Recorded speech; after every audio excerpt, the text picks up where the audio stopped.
Good afternoon, everyone. All right, late afternoon video. Been a couple of weeks since I've done a long video. Really busy this time of the year and everything, of course. I did throw out a couple of short videos here over the course of these past few weeks, but I just wanted to show a few things that I've been working on and putting out. Now, this little guy right here. Okay, this is kind of a mid-sized frontier knife. Okay, there we go. Now, this has got the swedge on the end of it and jimping and stuff. This one's spoken for. Sorry.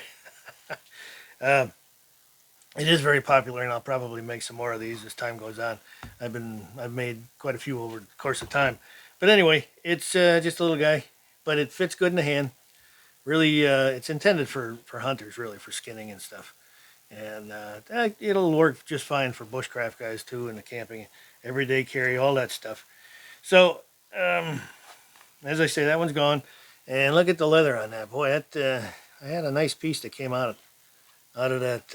I usually buy leather by the side now, the whole side of cow. It's a little bit much to wrestle with it sometimes and try to get a flat spot big enough to put it on there, but it's worth it in the end. Try to buy the whole thing. It's cheaper that way. Anyhow, okay. What else do I have? Oh, this one I had shown a little while ago. This was that little bird and trout knife. Okay, I've got to clean that blade up a little bit more and put the edge on and all that. But this one is going to go with a double knife set. I mentioned that in my previous video. A little walled-on handle, and it's going to be going with a knifemaking like that.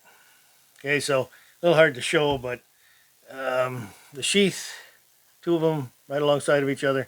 I've been getting a lot of requests for double knife sets, hunter sets. You know, the big knife is good for a lot of things, but there's some things it can't do, and that's where the small knife comes in for a little detail work. You know, little guy, very sharp and thin too. That's really thin. So that'll be coming up. Like I said, I mentioned that in my other video a little while back. Hopefully before Christmas. Oh, and the other thing too, I just want to do an update on this Tomahawk that I've had on my site for a little while. It's a little bit more detailed video on this. It's well, I guess I gotta show it. Yeah, there we go. Okay, now this one has belt loops right here. Okay, it goes. You know, you can hang it from your belt. All right, and it has a shoulder strap. These just clip on, and it can be put over your shoulder, carried. I have another video on that one also. There we go. Goes right over your shoulder, and you carry it in the woods. Of course, I'm going to probably knock myself out here. There we go. Can't quite see it in the video, but carry it on the side. Okay. Yeah, go around the side, the whole 9 yards. Okay, guess I better get back in the picture here. Now, the whole intent about this sheath here is it's a quick release.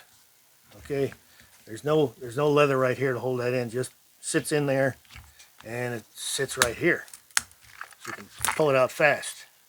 Quick release. Now, talk a little bit about the Tomahawk itself.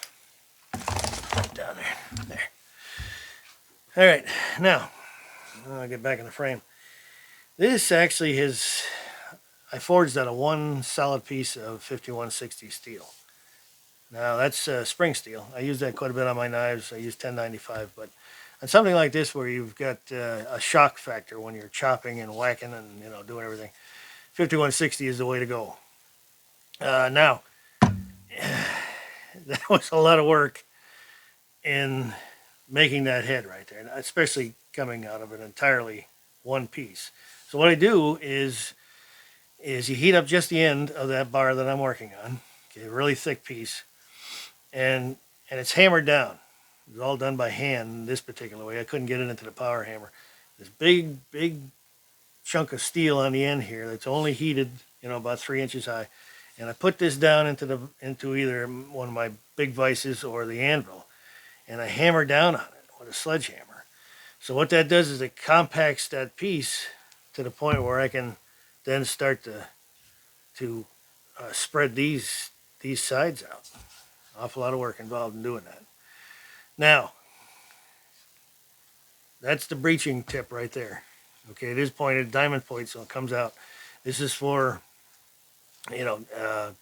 doors, whatever. It can be used as a pick too on firewood, as a hookaroon type thing they call it. And of course, there's the business end there that does the cutting.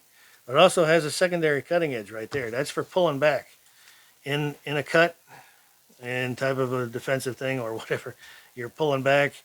It also has that edge right there that's sharp. So that's not the only part too. There's the diamond end.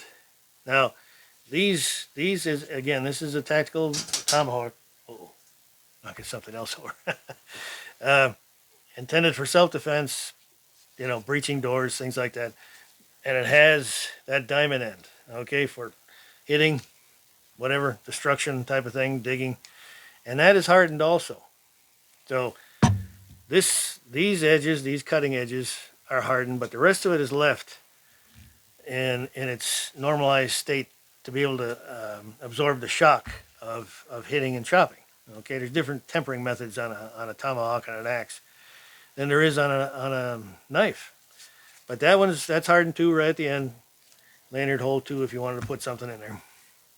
Now, as you can see, that has a leather handle on it. Now, you don't see too many tomahawks with leather handles on it, but if you look at it, I left the stitching high on this.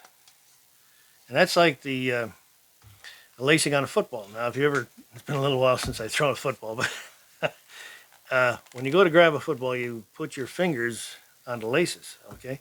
It gives you a better grip. And that's just what I did. That's what I did with this one. It gives you a really, really good grip. You're hanging on to it. There's no slipping at all. And of course the leather is, that's always a good grip on that. So anyway, that one is still on my site. It's still available for now. Anyway, probably going to be making up some more different styles. I got a couple that I'd like to put wood handles on. Really, really old-fashioned type of, frontier type of tomahawks. Been wanting to do that. Yeah, okay. I guess that's about it. Anyway, I've got more coming.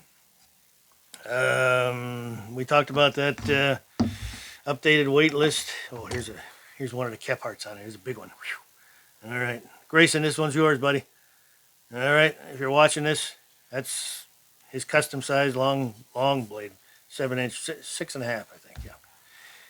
Anyhow, so we'll have a limited run of some knife or another here shortly at some point. I'm trying to do something before Christmas, trying to get my regular orders out too.